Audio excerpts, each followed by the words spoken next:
Halo semua, Assalamualaikum warahmatullahi wabarakatuh. Kembali lagi bersama aku, Laila di sini. Kali ini aku akan bercerita tentang salah satu kisah yang entah aku harus menyebutnya seperti apa. Tapi kadang peraturan yang dibuat oleh pemerintah kadang menyulitkan masyarakat kecil yang berada di pesisir atau bahkan di pedalaman. Tanpa menunggu lama, aku dapat salah satu cerita yang cukup unik di sini. Entah kita harus tertawa atau bagaimana dengan regulasi pemerintah kita saat ini. Dan tanpa menunggu lama, kita mulai ceritanya. Pagi itu, langit di pesisir tampak pucat, seolah masih setengah terjaga dari malam yang panjang. Angin laut bertiup pelan, membawa aroma asin yang sudah akrab bagi warga kampung nelayan itu. Di antara perahu-perahu kayu yang berjejer di bibir pantai, seorang pria parubaya duduk di atas perahunya, memandangi jerigen kosong di tangannya. Namanya Pak Nasir, seorang nelayan yang sudah puluhan tahun hidup dari laut. Kulitnya gelap terbakar matahari, tangannya kasar, matanya menyimpan kelelahan yang tidak pernah benar-benar hilang. Hari itu seharusnya seperti hari-hari lainnya. Ia bangun sebelum subuh, menyiapkan perahu, dan berangkat melaut mencari ikan. Tapi ada satu hal yang menghalangi, yaitu bahan bakar. Jerigen di tangannya kosong. Kalau gak melaut hari ini, besok makan apa?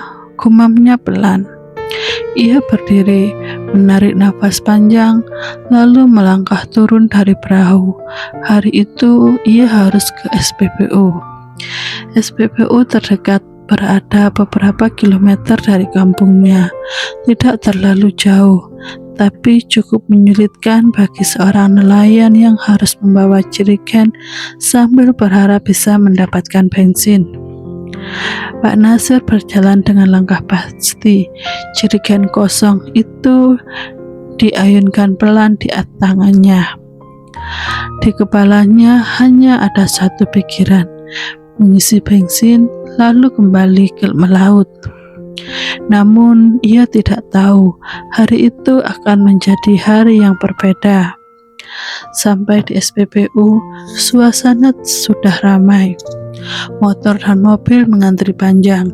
Beberapa orang terlihat terburu-buru, namun beberapa di antaranya lagi terasa santai. Pak Nasir berjalan ke arah petugas. "Mas, saya mau beli bensin buat perahu," katanya sambil mengangkat jerigen.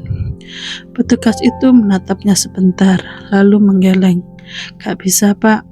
Pak Nasir mengernyit. "Kenapa gak bisa?" Sekarang ada aturan baru, Pak. Gak boleh isi pakai jerigen sembarangan, harus ada surat atau rekomendasi. Pak Nasir terdiam. "Surat apa?" "Ya dari dinas atau yang terkait, pokoknya harus ada izin, Pak." Pak Nasir menatap jerigennya. Ia tidak paham. Seumur hidupnya ia membeli bensin dengan cara yang sama. Datang, antri, bayar lalu pulang. Sekarang harus pakai surat. "Mas, saya nelayan, mau melaut, nggak ada bensin, nggak bisa kerja," katanya menjelaskan. Petugas itu tampak ragu, tapi tetap menggeleng. "Maaf Pak, kami cuma ikut aturan." Kalimat itu terdengar sederhana, tapi bagi Pak Nasir itu seperti tembok penghalang yang sulit untuk ditembusnya. Ia berdiri di sana beberapa saat, melihat orang lain mengisi bensin dengan mudah. Motor datang, isi pergi, mobil datang, isi lalu pergi. Sementara ia hanya bisa memegang jerigen kosong miliknya. Perasaan campur aduk memenuhi rongga dadanya. Bingung, kesal, dan sedikit rasa malu. Beberapa orang mulai melirik ke ke arahnya. Ada yang berbisik, ada yang sekedar melihat tanpa ekspresi. Sedangkan Pak Nasir berdiri di sana sambil menarik nafas panjang. Ia tidak marah, tapi ia juga tidak mengerti.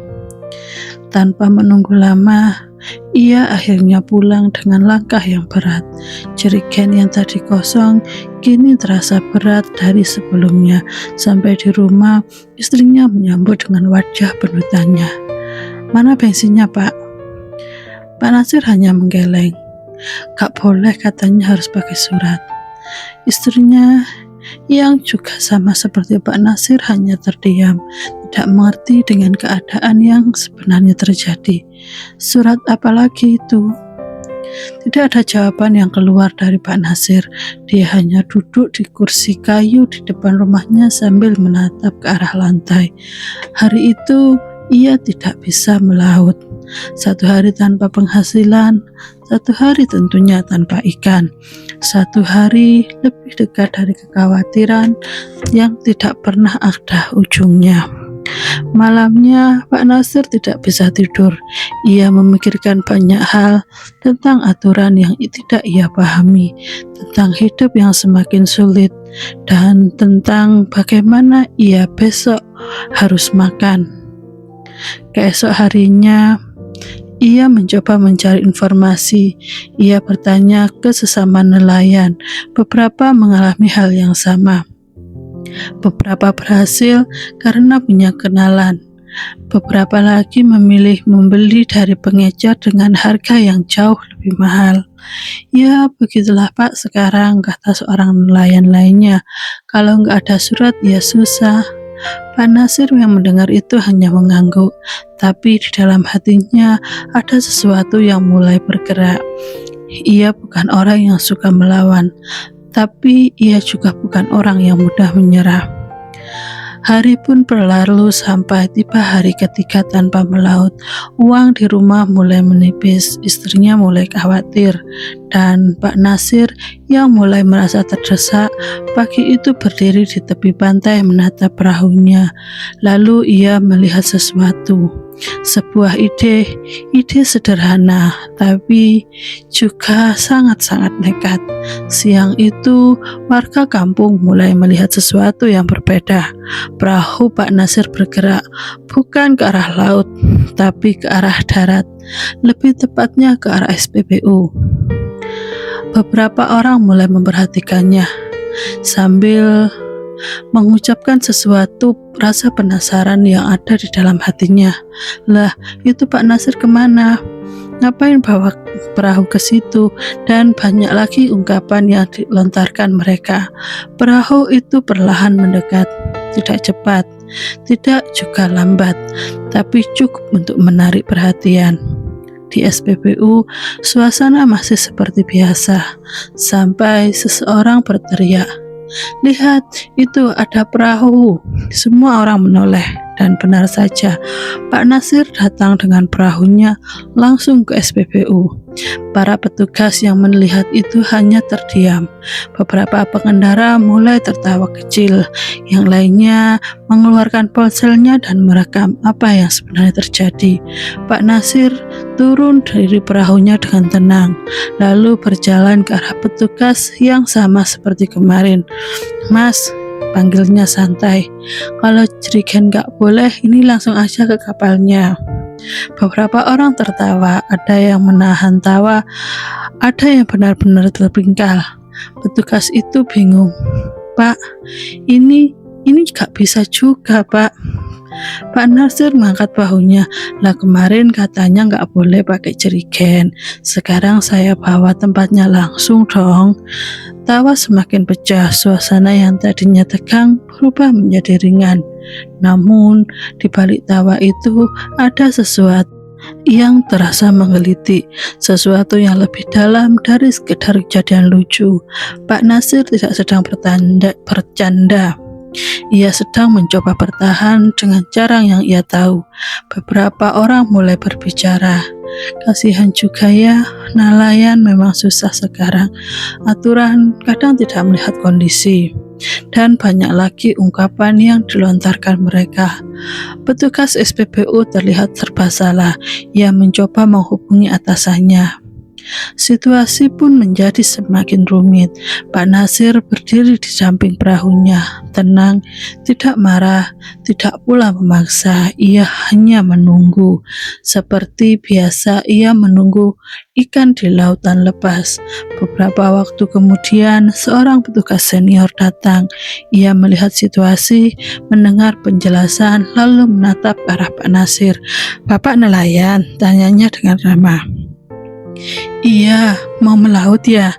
"Iya, tapi nggak bisa kalau nggak ada bensin." Petugas itu mengangguk.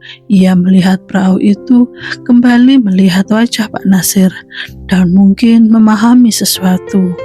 Setelah diskusi singkat, akhirnya diputuskan Pak Nasir boleh mengisi bensin dengan catatan tertentu, meskipun bukan solusi jangka panjang, tapi itu cukup untuk hari ini. Saat bensin mulai mengalir ke tangki perahunya, suasana kembali ramai. Tapi kali ini bukan karena tawa, melainkan karena rasa lega.